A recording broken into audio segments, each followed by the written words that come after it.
السلام علیکم every one.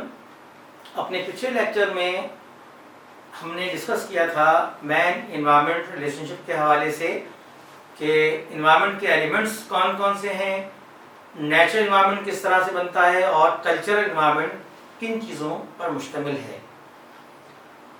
یقینی طور پر یہ بات ہمارے علم میں ہے کہ جیسے جیسے زندگی آگے بڑھ رہی ہے ماحولی معاملات، ماحولیاتی مسائل بہت تیزی سے بڑھ رہے ہیں اور ان کے مسائل ہماری زندگی پر اثر انداز ہو رہے ہیں. آج کا جو ہمارا ٹاپک ہے ہم اس میں ذکر کریں گے مین انوائرمنٹ ریلیشن شپ. جیسا کہ آپ سب جانتے ہیں کہ انسان اس دنیا میں بہت عرصے سے رہ رہا ہے، لیکن ماحولیاتی مسائل تو ابھی کچھ دن پہلے سامنے آئے. انسان کی اس دنیا میں زندگی، اس کا لائف سٹائل جو ہے بہت عرصے تک ایک اسکول آف تھاٹ کے زیر اثر رہا جسے ہم کہتے ہیں ڈٹرمنزم. ہم یہ سمجھتے ہیں کہ انسان اور ماحول کے باہمی جو انٹریکشن ہے اس کے 4 اسپیکٹس ہیں. یہ 4 اسپیکٹس ہمارے سامنے ہیں. Number 1 influence of environment on man. Number 2 influence of man on environment.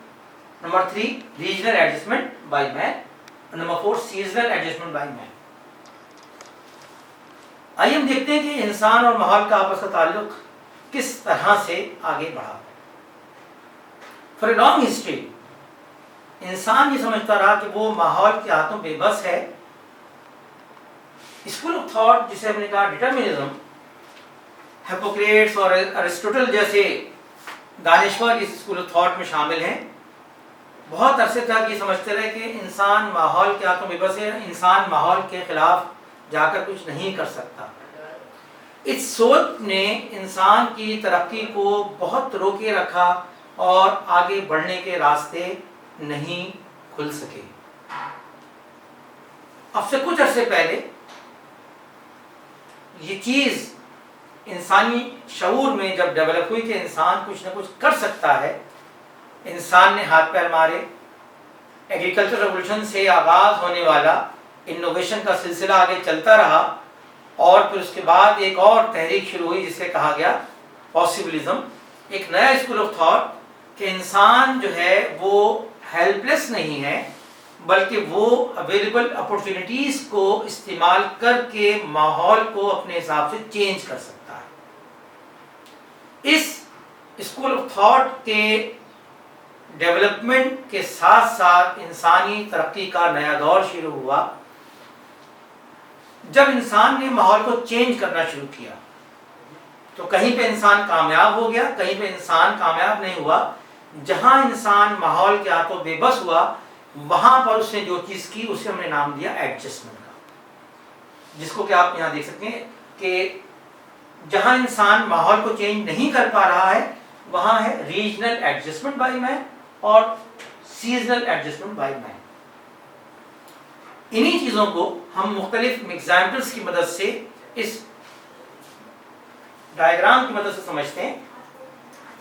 Main environment relation شپ، انسان کا تعلق اس کے نیچرل انوائرمنٹ سے اور انسان کا تعلق اس کے کلچرل انوائرمنٹ سے.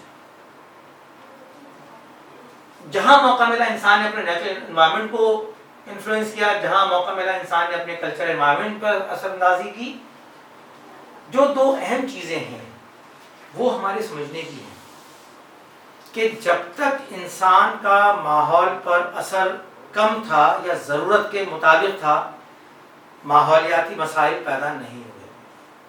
لیکن جیسے جیسے انسان نے اپنی ضرورت کے لیے نیچرل انوائرمنٹ کو ڈسٹرب کرنا شروع کیا، جنگلات کو کاٹ کر ایگریکلچر لینڈ بنا دیے، زمینوں کو صاف کر کے اربن سینٹرز ڈیولپ کیے، تو نیچرل لائف سائیکل ڈسٹرب ہو گیا اور انوائرمنٹل ایشوز ڈیولپ ہونے لگے.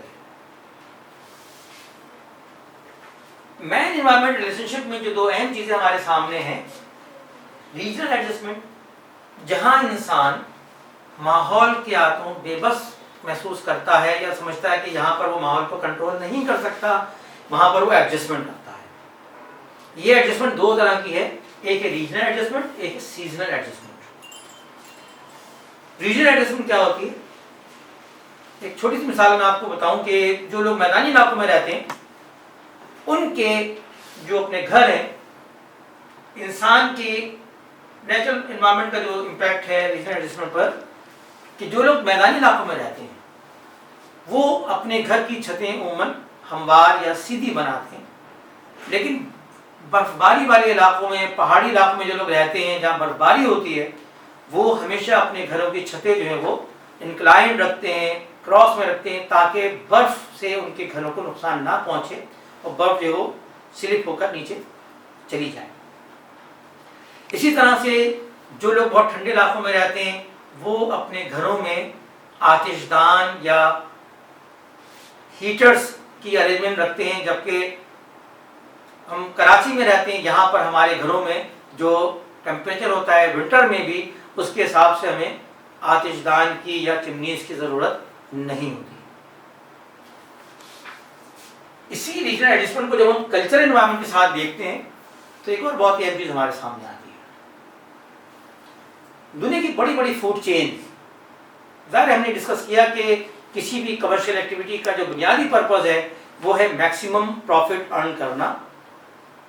Pizza Hut plan to start in Pakistan, KFC Pakistan آ گیا، ایسے نہیں آ گیا۔ KFC جب مسلم ورلڈ میں پہنچا تو کلچرل انوائرمنٹ کی وجہ سے اس کو ریجنل ایڈجسٹمنٹ کیا کرنا پڑ گیا۔ وہ KFC جو جس طرح سے امریکہ میں چل رہا تھا اسے پاکستان آنے کے لیے پلان کرنا پڑا، اسے سعودی عرب جانے کے لیے کیا پلان کرنا پڑا؟ حلال۔ اس نے ریجن کے لحاظ سے اپنی ریسیپیز کو ایڈجسٹ کیا، اسے پتا تھا کہ ان علاقوں میں جو معاملہ ہے وہ حلال کا ہے، تو اس نے اس حساب سے اپنے آپ کو ایڈجسٹ کیا۔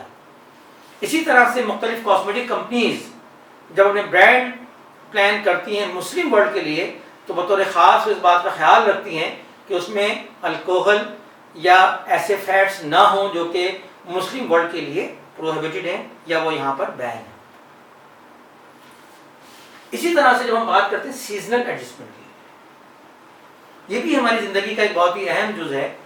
آسان سی مثال ہے، آپ خود دیکھ لیں، مارکیٹس میں ایک شاپ پورے سال ایک ہی جیسا سامان نہیں بیچتی۔ ایک ٹیکسٹائل شاپ کی مثال، گارمنٹ شاپ کی مثال لے لیں، ایک کپڑے کی دکان کی مثال لے لیں، وہی ایک کلاتھ ہاؤس جو پوری گرمیوں میں لان کے ڈیزائن بیچ رہا ہوتا ہے، جیسے جیسے وقت چینج ہوتا ہے اس کا اپنا اسٹاک وہاں سے چینج ہو کر اس لان کی جگہ وہ کاٹن اور دوسری چیزوں پر رکھ لیتا ہے۔ ایک چھوٹے ہاکر سے لے کر ایک بڑی پروڈکشن فیکٹری تک ان سیزنل ایڈجسٹمنٹ کے ساتھ کام کرتی ہے۔ اس کی وجہ یہ ہے کہ ان کے سامنے جو بنیادی ٹارگٹ ہے وہ میکسیمم بینیفٹ ہے، جس کی وجہ سے وہ اپنی ایکٹیویٹیز کو چینج کرتے ہیں۔ ان تمام چیزوں کا تعلق صرف انسانوں سے نہیں ہے، جانور بھی اس پورے سسٹم کا شکار ہو رہے ہیں۔ میں آپ کو چھوٹی سی مثال دوں گا، اس کے بعد پھر ہم اس لیکچر کو اینڈ کریں گے۔ آہستہ آہستہ شہری آبادیوں سے درخت ختم ہوتے جا رہے ہیں، درختوں کے ایشوز ہیں۔ ہمارے گھر میں جو ہماری ایک گیلری ہے وہاں ہم نے ایک کارٹن میں اپنے کچھ سامان سوپ وغیرہ رکھنے کے لیے ایک کارٹن رکھا ہوا ہے۔ آپ یقین کریں کبوتر جو ہے وہ اس میں اپنا نیسٹ بنا لیتا ہے۔ ظاہر ہے اس کو اٹ از ایڈجسٹمنٹ، درخت نہیں ہے ان کو تو زندگی بھر کو روا رکھنا ہے، ایون ہم نے اس کو کور کر دیا تو وہ کوشش کرتے ہیں کہ کوئی بھی چیز اٹ از انوویشن۔ تو یہ جو چیزیں ہیں ہماری زندگی کا بنیادی جز بنتی چلی جا رہی ہیں۔ مین انوائرمنٹ ریلیشن شپ میں ہم صرف اس طرح سے سمجھ لیں کہ انسان جیسے جیسے آگے بڑھ رہا ہے اس کی زندگی کا تمام فوکس اس چیز پر ہے کہ وہ اپنی سہولت کے لیے کن چیزوں کو میکسیمم یوٹیلائز کر سکتا ہے۔ میں نے آپ سے عرض کی تھی کہ 3 چیزیں مل کر ماحول کو نقصان پہنچانے کا باعث بن رہی ہیں۔ ریپڈ پاپولیشن گروتھ جس کی وجہ سے ریسورسز پر فرق پڑ گیا، ٹیکنالوجیکل ڈیولپمنٹ، نئی سے نئی چیزیں بن رہی ہیں جن کی وجہ سے پولوشن کے مسائل سامنے آئے، اور سب سے اہم لائف اسٹائل. آپ جو میرے سامنے میرے بچے مخاطب ہیں، آپ اپنے والدین سے پوچھیں، آپ کے والد، آپ کے چچا، ان کے دور میں اتنی ساری موٹر سائیکلیں نہیں تھیں، ایون سائیکلیں بھی لوگوں کے پاس نہیں تھیں.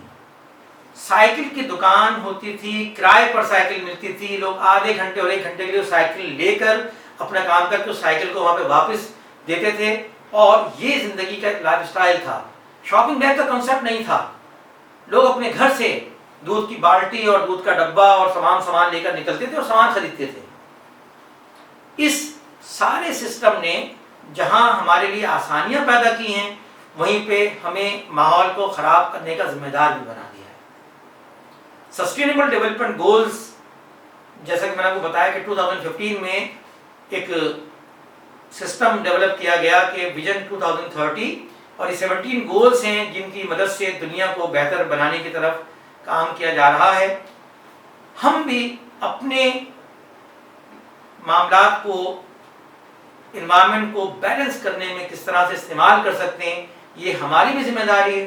اور یقینی طور پر ہمیں سوچنا ہوگا کہ زندگی کے ہر شعبے میں سسٹینیبل انوائرمنٹ کو سامنے رکھ کر کام کرنا ہے. بہت شکریہ.